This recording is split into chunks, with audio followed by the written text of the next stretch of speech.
That's right. Look, my wife did them and I did them. Nice job.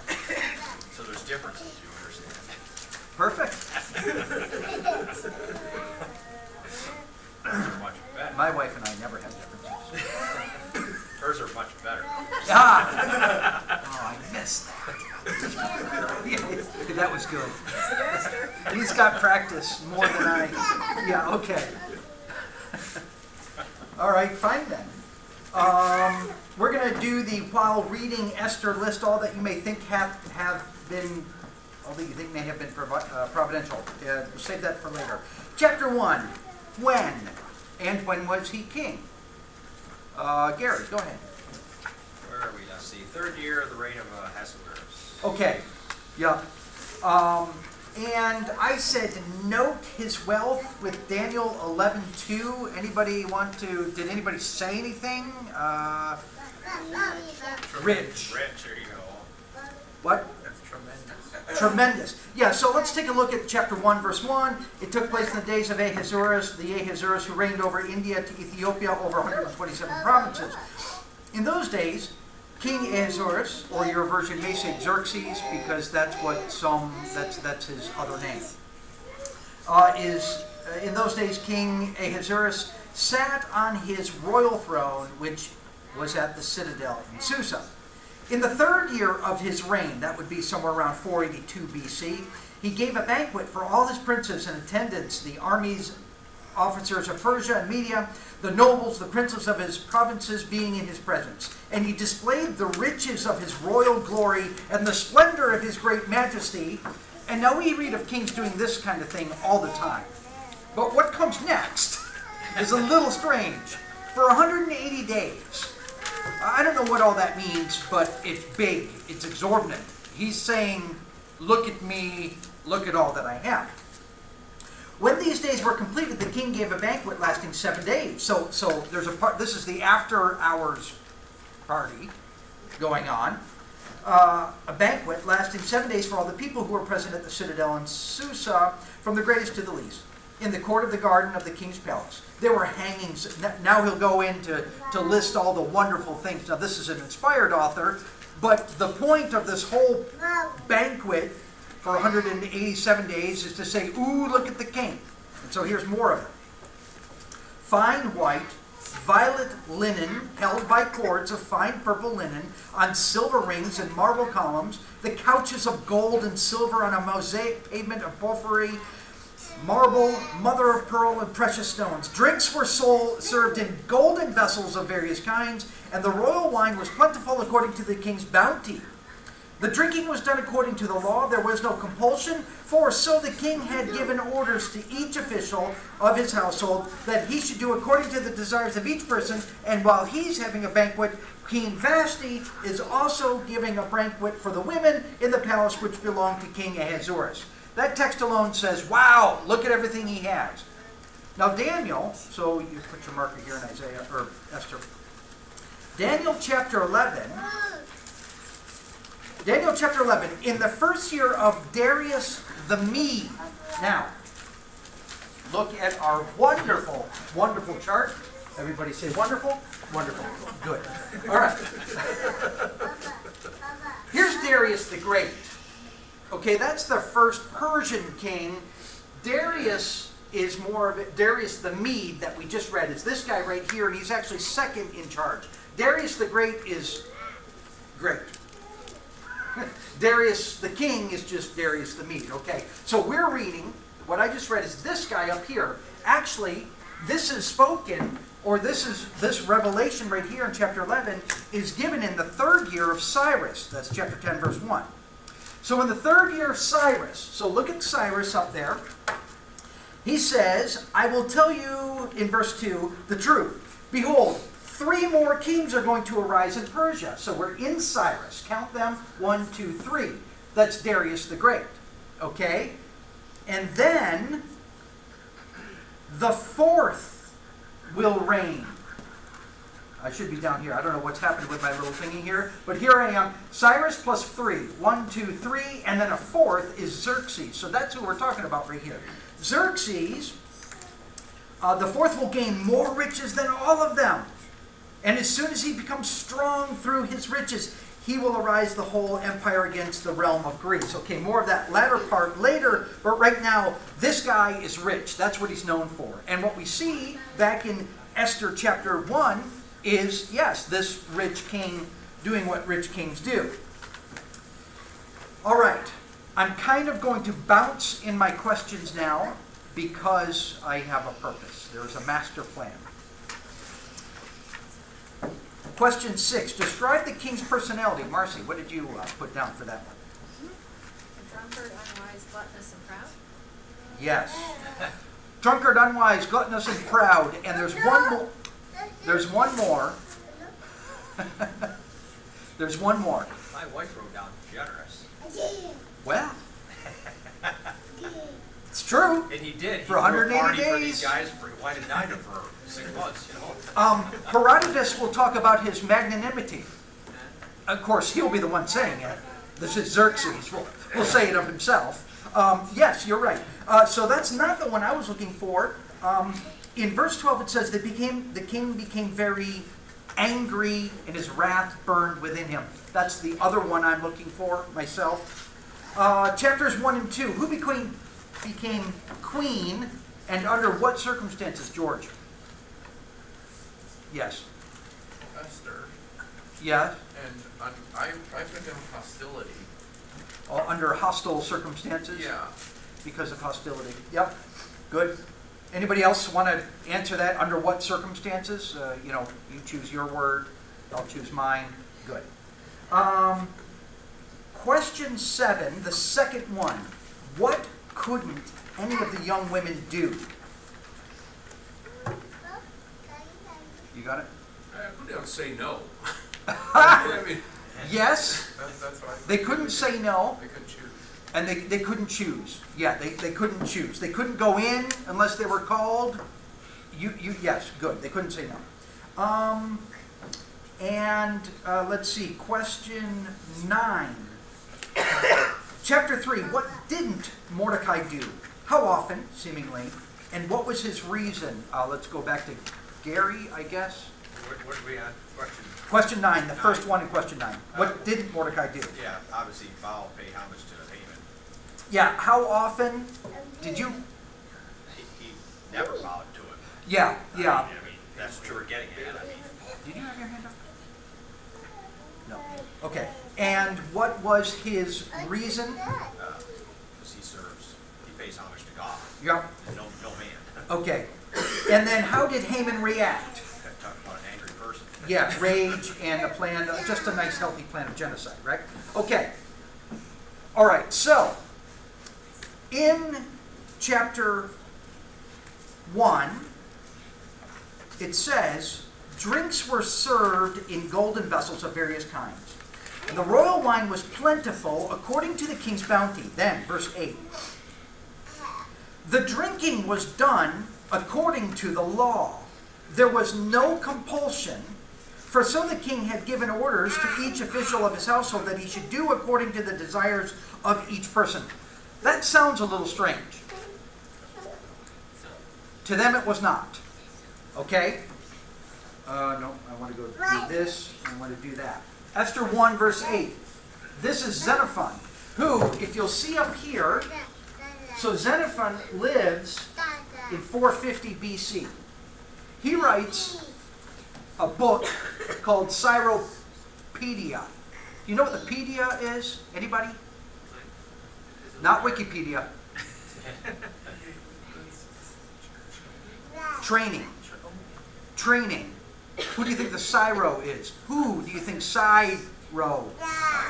He writes a book on the training of Cyrus. Okay? So this is a Greek. He's going over. He fights over there. It's this whole interesting story. He writes a book for the Greeks on the training of Cyrus. So it's talking about Persians. And he says the Persians had the custom of not bringing pots into their banquets. You don't have to bring your own. Because if you bring your own, you're not going to bring enough. Because they thought that if one did not drink to excess, both mind and body would be less uncertain. Yeah, they're backwards, but this is their policy. There are rules all over the ancient Near East where it was compulsory to get drunk. It's the strangest thing for us, but it's not for them. for many years I read that and said, what in the world? Until I started reading outside and I said, oh, it's like fits hand in glove. So even now the custom of not bringing the pot still obtains. They drink so much that instead of carrying anything in, they themselves are carried out, right? That's the custom. Where he's saying, no, in his magnanimity, he's saying, you guys don't have to do that. All right, another one. I have a question. Yes. Why would it be relevant to, why does the recorder of this point that out? Yes. Now, I mean, you're asking the wrong guy. But I will make a point from it in just a minute. Okay. And if nothing else, this could be why. I don't know. So that Lee can make a point. So that Lee can make a point. Yes, rather grand. Okay, chapter 1, verse 16. In the presence of the king and the princess, Memucan said, Queen Vashti has wronged not only the king, but also all the princes and all the people who are in all the provinces of King Ahasuerus. For the queen's conduct will become known to all the women, causing them to look with contempt on their husbands by saying, King Ahasuerus commanded Queen Vashti to be brought in his presence, but she did not come. This day the ladies of Persia and Media, who have heard of the queen's conduct, will speak in the same way to all the king's princes, and there will be plenty of contempt and anger. Do you think they overestimated what would happen? Well, you might think so, but if you did, you'd probably be wrong. 2 years before this event takes place, in an island in Greece. Now again, Herodotus writes about this. This is part of what ends up ticking off Darius, okay? The women of Lemnos. So anybody ever hear this word Lemnian? That's Lemnian activity. Neither had I. The women of Lemnos, which is an island, refused to lie with their husbands. Their husbands brought concubines from Thrace. The women then decided to kill all the males on the island and did so. That's 2 years before this. Herodotus writes about it. In other words, they knew about this. I don't know if the king was thinking, oh yeah, over there, but what I'm saying is that they did not think that what they suggested was unreasonable by any means, and it apparently was not. Here's another one. So, chapter 1. Vashti, get in here. She does it. And the king gets upset. The king said to the wise men who understood the times, what should we do? So, get in here, Vashti. She doesn't. The king gets upset. He calls in. But remember, it's a big party that they're at. She says no. He summons his 7 princes. If you were reasonable, how much time you would think had gone by between the party and their deliberation of what they should do under this situation? Not very long. Okay, not very long, but define not very long. I'm thinking that these guys come up with this thing like within like a few hours. Yeah, okay. Listen to this. A few hours? Yes. Yeah. Now, I don't know if it's within a few hours. I don't know. But listen to this. About drinking. Herodotus, they're very partial to wine. Moreover, it is their custom to deliberate about the gravest matters when they are drunk. And what they approve in their deliberations is proposed to them on the next day when they are sober by the master of the house where they deliberate, and if being sober they still approve of it, they act on it. But if not, they drop it. And if they have deliberated about a matter when sober, they decide upon it when they are drunk. Okay, so, I mean, this, like these 2 books, I know this one's inspired. This one's the one we live by. But this, yeah, I read this one, I read that one, I say, yeah, these are talking about the same people with the same customs. Esther 4:11 says, look, Mordecai said, go in there. She said, I can't. All the king's servants and the people of the king's provinces know that for any man or woman who comes to the king, to the inner court, who is not summoned, he has but one law, that he is to be put to death unless the king holds out to him the golden scepter so that he may live. Yeah, you can't just show up at the king's house. Well, when the Medes decided they wanted a ruler, they went to this guy, Diake. What Diake did is built walls for himself around his own quarters in order for the people to dwell outside the wall. And when it was built, Deacon was the first to establish the rule that no one should come into the presence of the king, but everything should be done by means of messengers, that the king should be seen by no one, and moreover, that it should be a disgrace for anyone to laugh or spit in his presence. He was careful to hedge himself with all sorts, so that the men his own age, who had been brought up with him and were nobly born as he and his equals in courage, instead of seeing him and being upset and perhaps moved to plot against him, might by reason of not seeing him, believe him to be different. He's a smart guy, okay? But that's the origination, at least, of this tradition right here. In chapter 1, verse 7, there are, chapter 1, verse 14, there are 7 princes of Persia and Media who had access to the king's presence.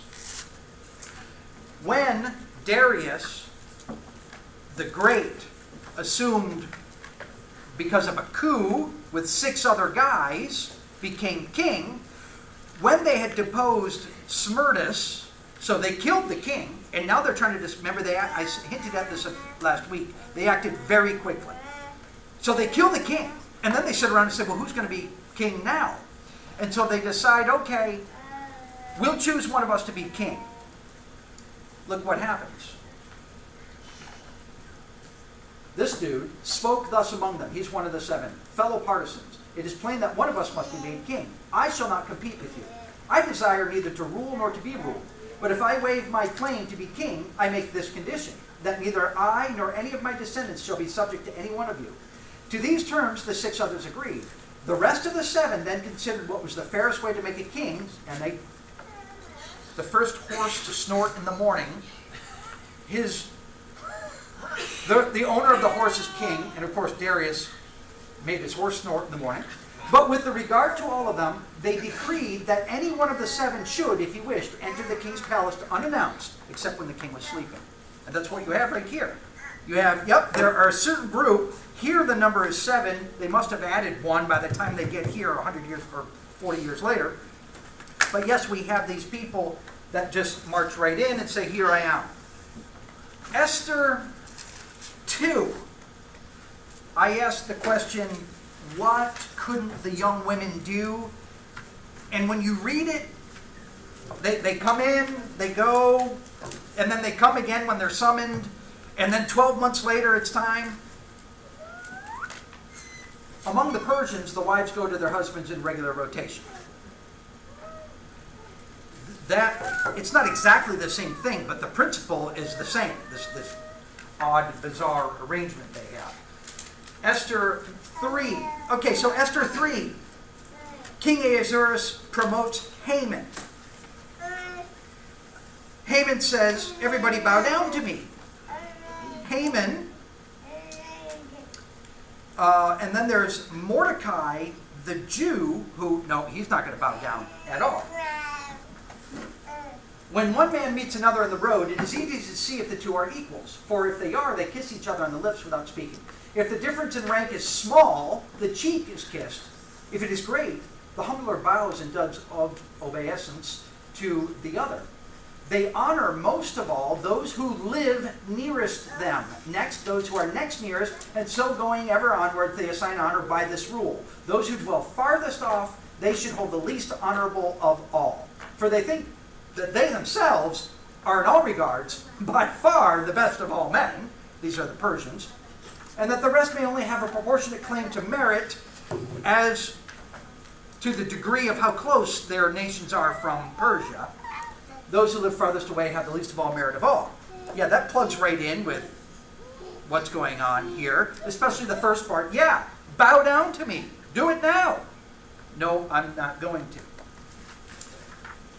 Remember Xerxes, Ahasuerus is an angry man? When you read your Herodotus, this will come up over and over and over again.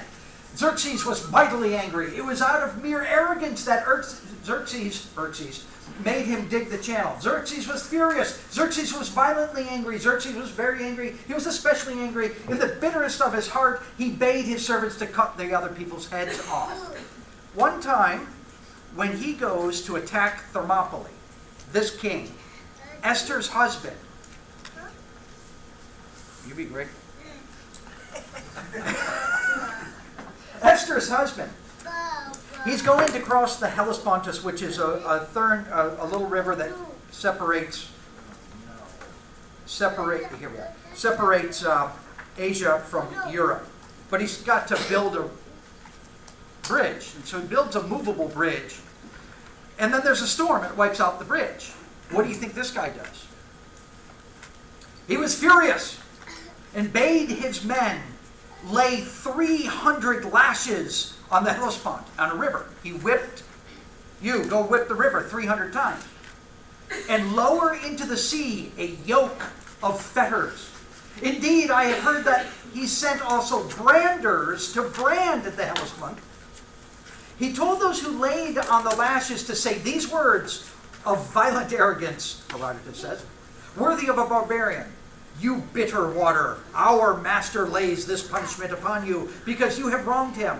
Though he never did you any wrong, King Xerxes will cross you whether you will it or not. It is with justice that no one sacrifices to you. You are a muddy and briny river.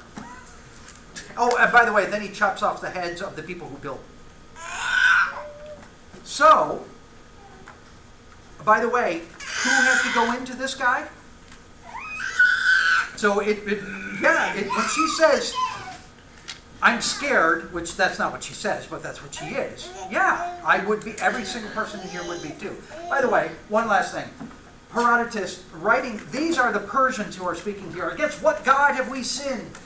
To tempt the God, and this is actually the Delphi oracle saying this about something going on in Persia. To tempt the God and to commit sin were exactly the same thing. So not only are they wondering about gods, but what the gods require, okay? There's the God and the morals, the God's law. It is the God that leads us on, and so when we ourselves set about our many enterprises, we prosper. God is with us, the Persians are saying. It is a Persian custom, this burying alive. For I learned that Amestris, the wife of Xerxes, when she had grown old, had 14 children of noble persons buried alive as a gift on her behalf to the so-called god of the underworld. I'm guessing Esther knew this woman and probably lived with her. I don't know that for sure. Xerxes won't be alive for very much longer after our text is over. 6 more years. So whoever this woman is. My whole point here is that Esther, the biblical account, is not written in a vacuum. A lot of what we just read, and there's more, a lot of it just, you read Esther, and then you read that, and you say, that's what this is talking about. I mean, we didn't have to read that, but when you read that, you understand, yeah, this book was not written in a vacuum. It's written in real life. So, not only is it not recorded in a vacuum, or to say that positively, it's recorded in real life. The applications are also in real life. And God is not mentioned, right? Yeah. God is not mentioned. Is this one of the books that isn't referred to at all? Yeah. Outside, nowhere else. So, as much as the perspective we usually bring is that this feels comparatively written in a bubble. Yeah. Even less so because of historical context. Less of a bubble? Yeah. Yeah. So Esther and those events and everything is written in real life then and applied for real life now. So I have 4 thoughts basically from that.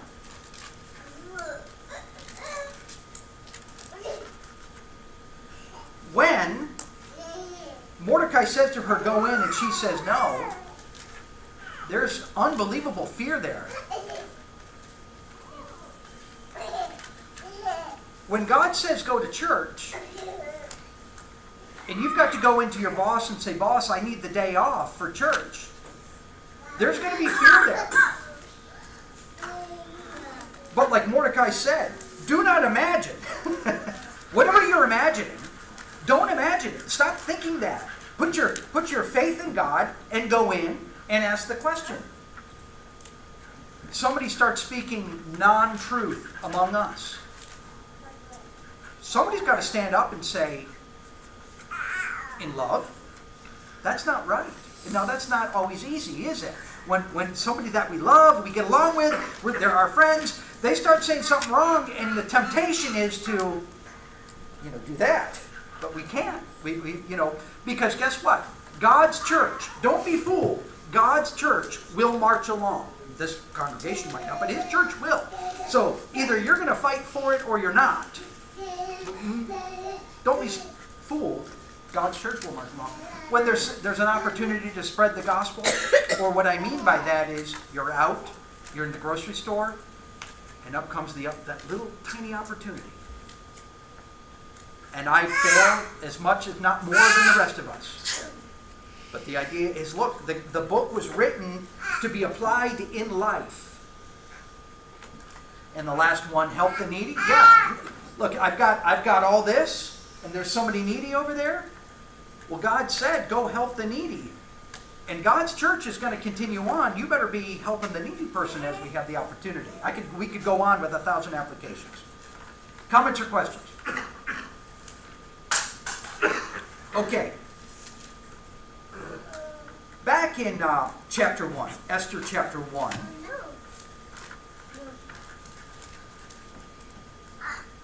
it said in verse 8, the drinking. So there's a lot of information here that is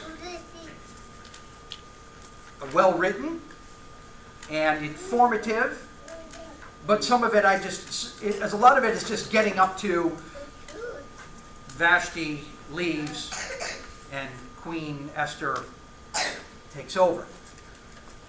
The story could have started with Queen Esther taking over. So George, I don't know all the reasons. But here, verse 8 says, the drinking was done according to the law. There was no compulsion.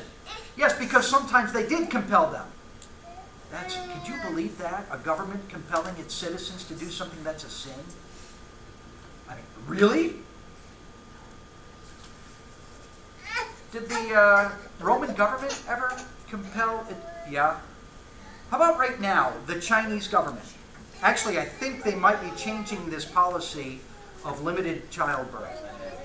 They have changed it, right? Just like this month or 2 months ago, something, whatever. But before that, so just last year, they were forcing abortion. Now, you're there. And they say, abort the child. You're a Christian. What do? No. Back here, there's a godly person. Somebody says, get drunk. No. Back in Rome's day, worship the emperor or whatever. No. In China, get an abortion. No. What about right here? I can only think of a couple instances that are well known where the government might require you to sin sometimes. But my point is, don't be surprised when it happens. The government will say, sin. And what are we going to do? No.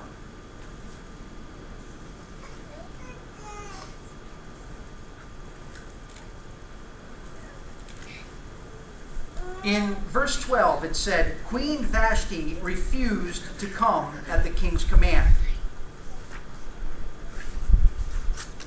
Now, why is it that he wanted her to come? Because he wanted to display her beauty to the people. What would we call that? Being vain?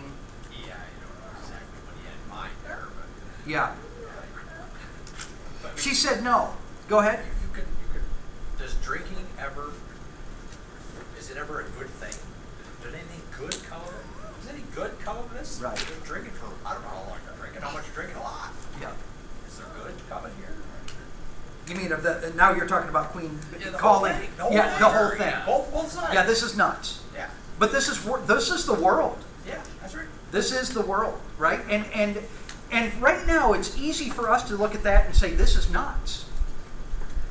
But it's also very easy, if we're not keeping our guard, to make unwise decision after unwise decision after unwise decision, hang out with the wrong people, and next thing I know, I'm associating with the sinner. I'm standing in the street of the sinner. I'm sitting in the seat of the sinner. And next thing you know, I, who used to at one time clearly see that's wrong, now cannot see that it's wrong at all. We all have to be careful. It's an easy slippery slope. So Queen Vashti refused. Now, do you remember there was Herodias' daughter? She was called up by the pagan king. Did she refuse? Okay. What were they doing? Drinking. Same thing. I have heard this point made. Vashti chose what is right. Do we know that? No. The heathen recognized what she did was wrong. Even the heathen. Right. The point was followed with, Okay. she chose not to display herself in this situation with all this beauty. Now, do we actually know that?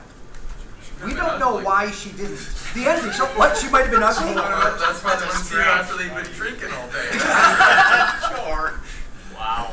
It says here that he was going to display her beauty to the people, for she was beautiful. But my point is this. I have heard that said, and we don't know why she didn't. All we know is she didn't. So the point is, if you're going to make a point, make it from where it can be made. That's the only point I want to make from there. I have a question for Yes. you here, because this is an example of one of those spots. Whereas I read through, in light of your question, My very good question.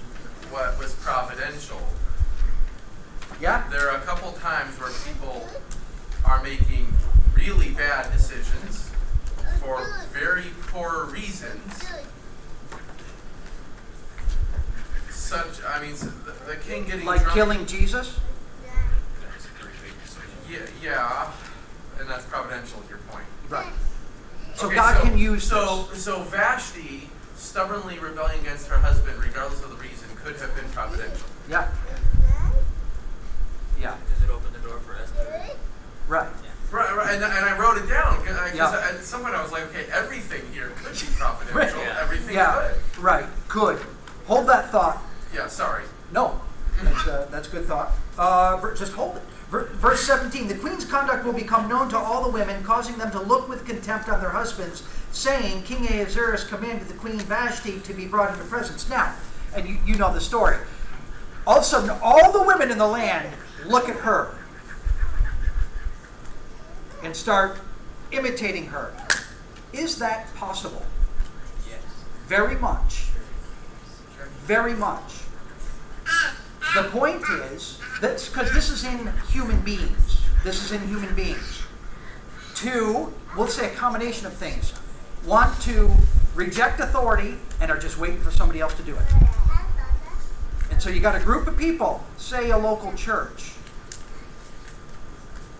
who one of them kind of doesn't like what they've been called to do by God.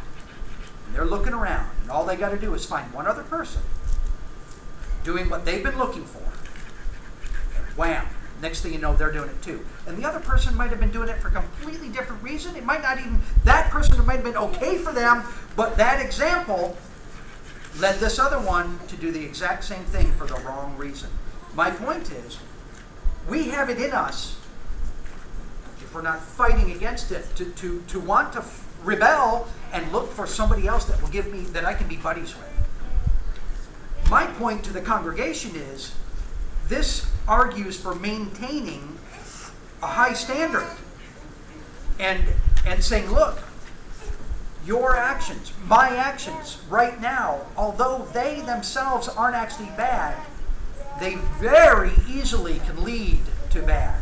So I need to stop it right now. I need to stop this now. Comment or question?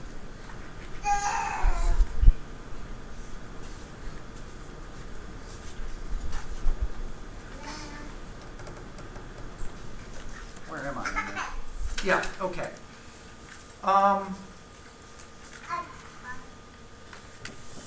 Can you imagine what this would make all these up-and-coming women that are going to be selected. I mean, if there's knowledge of this and what happened with her, I mean, it could have been known throughout the land that she turned sour on him and that the relationship stank or whatever. I mean, there's numerous layers to the fact that all these women probably did not want this at all. You know, to be picked and taken from home. They didn't want to be picked. And all this stuff. And this is just one more, is thinking about the relationship that my predecessor, it did not go well with her. Yeah. Yeah, I mean, by the way, feminists, they want this. They don't know it, but that's what they're going for. They don't want God and God's ordained way. Okay? What do you want? Because this is what might makes right. And in the end, the guy is not going to lose. Okay? He's not going to lose. And this is what you end up with. If you don't want God, you end up with the world. I wish they would just look a little history, you know, and say, man, Jesus changed things. We're thankful for Jesus. I thought somebody wanted to say something. All right, so back to the questions. I will ask this one question. Maybe you have a question about questions or you want to bring up one, but the one I want to bring up is question number 8. Describe Esther. Anyone? Beautiful, Yeah? humble. Humble. How do you come up with humble? I'm not doubting, I'm just, Well, get me there. When she went there, she didn't ask of anything great. She just let whoever was in charge to do what he felt was best. Yeah. I mean, she didn't exert herself. Yes, I agree. Yeah, I mean, Let me interrupt here. Because she's in, where? Persia. And, which used to be Babylon. Okay? And she's in the situation where she's got to go in before the king. And that reminds me of somebody else who was handpicked to go in before the king not very long from now. And the eunuch in this situation likes her, which reminds me of another situation where the eunuch liked these 3 young men. And in that situation, the 3 young men said no from faith. And I don't know, but I tend to agree with Gary that when she steps into this position, she just says, look, I don't know what to do. I have never been here. Something's going on with this eunuch. He likes me, and so I'm going to trust him. So it seems to be that I need to be careful how I say. So there are some similarities, and then there are some differences. you know, the other thing I always thought was interesting, this section with Vashti, is that the heathens, if you will, understood the danger of having women being rebellious to their husband. Yeah. I mean, these aren't godly people. No. These aren't, you know, they don't have God's word in front of them. And they knew this. This is something they knew. Yeah. Why can't the rest of the world figure this out? Yeah. If you put together everything, if you scan all of heathendom, basically what you can do is you figure out that they have figured out, you know, this culture, this society has probably figured out, we'll say, 2 biblical principles. And this one figured out 3, and this one's got 1, and this one's got none. But if you scan them all, guess what you come up with? The Bible. Because they reject God, but not all of it, because they all want some part of it. They all like, and God put it in us too, right? At least to some degree. Yeah. Another answer to the question. She was an orphan. She was an orphan. Yeah. Tough life. Tough life there. Okay. I find it interesting that I actually don't, in the first 4 chapters, I would not call Esther, I would put it this way, a bastion of faith. Like, look at her strong faith in action. Until I get to the very end of chapter 4. That's pretty big faith they're walking in there. But that's what look, how did it start? There's like very little mention of faith or anything that really indicates faith.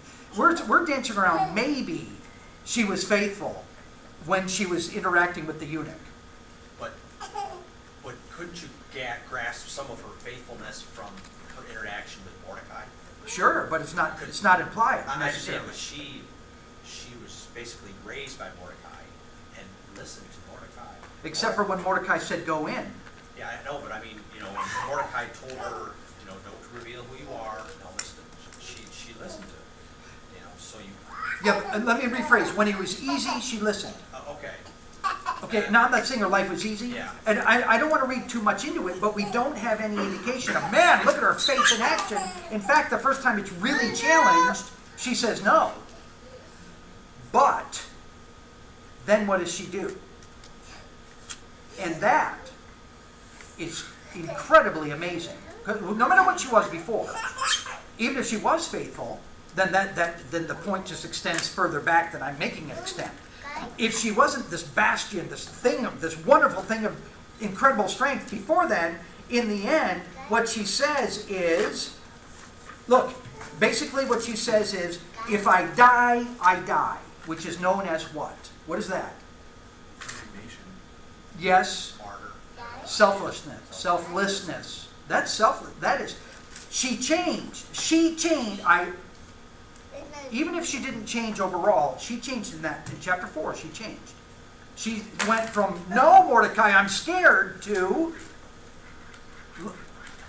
like Jesus. And you could say Jesus was obviously always faithful, but he went through some kind of change there. No, may this cup pass, may your will be done. So he goes through a transformation. She went through some kind of transformation. If she had always been faithful, great. But it seems like in the beginning she's not that as faithful as she is in the end. That's what it seems to be here. Because in the end, she just does what she has to do. Right. But before she does that, she says, you guys fast and Yep. pray as I will fast and pray. Like this is not a new thing. Right. We're going to do this. Yep. So there's some faith there. Yep. And God, obviously. Right. His name's not mentioned, obviously. Yeah. When I said describe Esther, I asked that in the wrong chapter. It should have been in chapter 4. That's where I should have asked it, because the woman gets it done. She does what she needs to do. And ladies, you're going to have to do that in your marriage. You're going to have to do it in life. Men, we're going to have to do this. We're going to have to get it. Here comes the challenge. Get it done. Ladies, in your marriage, I've seen it. Okay, I've got to go be submissive to this person that I volunteered to be submissive to. But right now it's not easy. And suddenly, like this girl, she gets it done right now. Okay, I'm just going to do it. It's like we talked about last night at the meetup, this type of faith that she shows in chapter 4 doesn't happen overnight. Yeah. It's little bit by little bit. You need to increase your faith by reading and applying.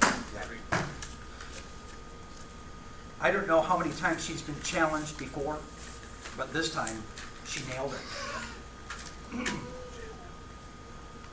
We did get ahead of ourselves here. In chapter 2, Ahasuerus, his anger subsides. I'm not going to read it all, other than just to, I forget that point. It's a waste of everybody's time. People go to this text where it talks about the days of her beautification. In verse 12, months of spices and myrrh and oil and cosmetics for women. And what do you think they assert from this text? Makeup's okay. Close? Not makeup's wrong. I find two things from this. Well, what they suggest is that girls getting into beauty pageants is okay because of this text. Oh, my God. These girls, Even if girls getting into beauty pageants is okay, where would you go to show that? The Old Testament. A bunch of pagans. Remember, these girls didn't sign up for this. Right. It's forced. They were forced into it. Yeah, it's forced. It's a bunch of pagans. And by the way, the next time that you have to be in a beauty pageant to save God's people, and you know, maybe that will be some kind of justification to get into a beauty pageant, but to go here, but that shows you what? People, Carelessness and a whole bunch of things. But people do it. I need to be careful. Wait a minute.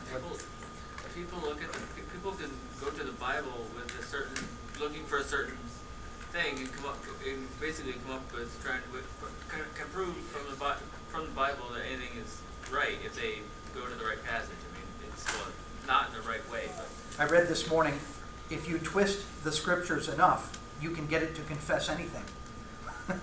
That's right. Yeah, if you torture the scriptures, it'll say anything you want to. Just like people. Nice. Yep. Oh. On Facebook, somebody justifying breaking the speed limit because They don't. because Paul defended Philemon to Onesimus. huh? Say huh? And What do you think? it had something to do with, well, he was a slave, and we know there was a time when it was illegal to help slaves escape, so of course we could break that law, which means we can break the speed limit law. Person pays to agree. Yeah, that one Yeah. was like, I couldn't even see Right. where they're making the connection, but that was their reason. If that's the case, they could break any law. Yeah. Right. We can get this book to tell us anything we want it to if we use reasoning like that.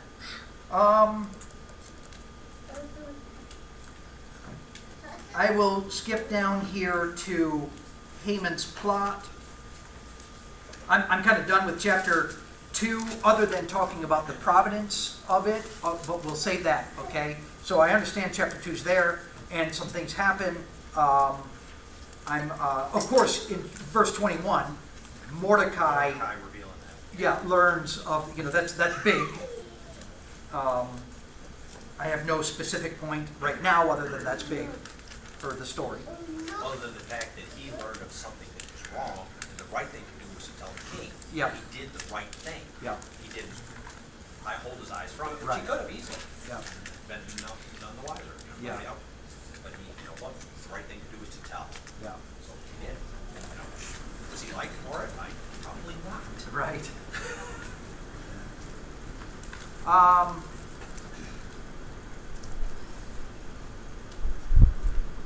Yeah, just in chapter 3, so King Ahasuerus promoted Haman. All the king's servants and all the king's men who were at the king's gate bowed down and paid homage. The Septuagint has the word there, which is translated in our New Testament, worship. Okay? Now, worship literally is to fall down, but there's more to it. Okay? So, the question is, why wasn't Mordecai bowing down? Because Bathsheba came into the king later and bowed down. There's bowing down to people all over the place in the New Testament. The Old Testament, maybe the New. And it just happens all the time. And so this is something unique, it seems to be.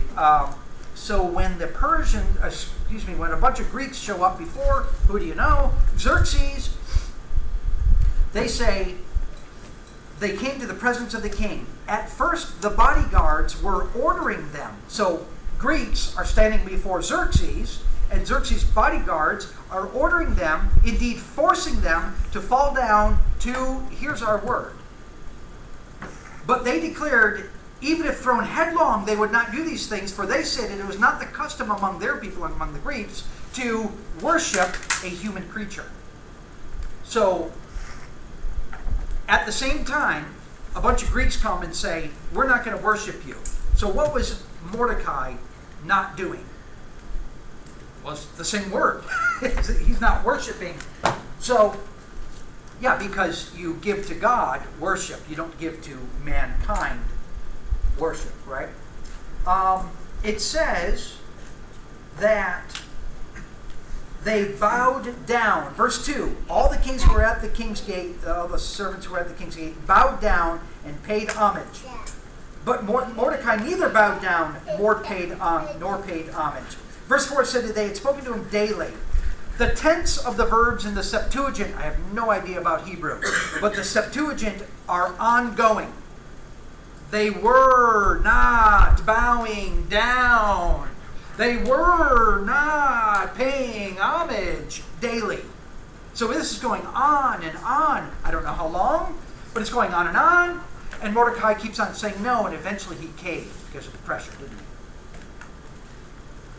he? No, you don't give to man, you could say this two ways. What is due to God only, or you don't give to man what God says not to give to man. Now, is there somewhere in the New Testament where it says, look, don't call men Father. or rabbi, right? Because they love these greetings. Greetings. Can you think of one right now besides father that apply? Who? Reverend. Reverend. How about this? How about pastor? When they are not a pastor. Now try this. Try it. Try calling them something other than pastor, like Mr., and see what they do. And that's when you know this is not about anything less than they want reverence. And so, when I hear people, especially Christians, calling non-pastors and non-reverends and non-fathers and non-rabbis what they want to be called, be careful of having caved when Mordecai didn't. The pressure is, I want something due me. It's abstract. I want this abstract thing. Give it to me.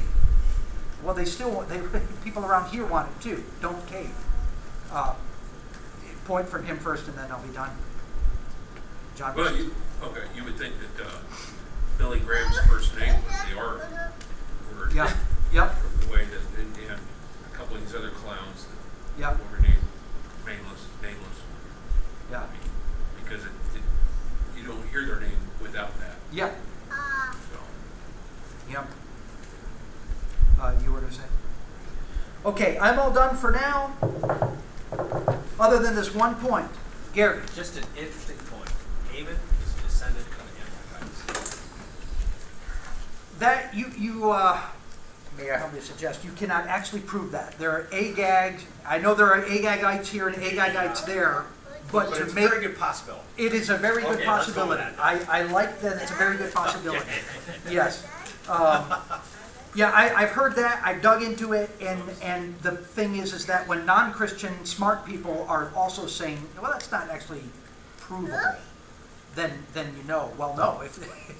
I mean, that's not my source, but you do the research and you say, no, it's probable. Yeah. Yes, which would be, it makes the interesting point that if Saul had done his job, then we wouldn't be in this situation. That's true, and that's always true, no matter what. If I'll just be responsible to God, it'll save me from horrible situations later. So the king goes into, they say, kill all the Jews. Kill them all. And the city of Susa was in confusion. Who, in theory, now I admit I would have been in confusion too. But in theory, who should not have been in confusion, and why not? Well, the natives should have been in. Yeah, the natives, the royal house. the royal house, and the Jews. Well, In theory, that just depends how you look at it, yeah. why shouldn't they have been in chaos? They're still looking for the Messiah. They're still looking for the Messiah. This nation is not going to be destroyed. It can't be. Like Abraham. Remember when Abraham went into Egypt? Oh man, they're going to kill me. Lie for me. Probably would have said the same thing, but that would have been dumb. Because, let's see, God just made a promise to me earlier in this chapter that A great nation was going to come from me, and I don't have any children yet, so I cannot die. It's impossible for me to die. So I'll just be faithful and do my thing. It's actually the same thing. I'm not saying it would be easy, but they're going to kill. And I'm not saying that some of them would not have died. But he said, go kill them all. It's not going to happen. That's kind of the end of the story. The question is, how is it not going to happen? That's what the rest of the story is. Comments or questions? Anything else? Okay, thank you. We'll pick up in chapter 4 next week. Any other psalm or not? We're done. I have some. Yep.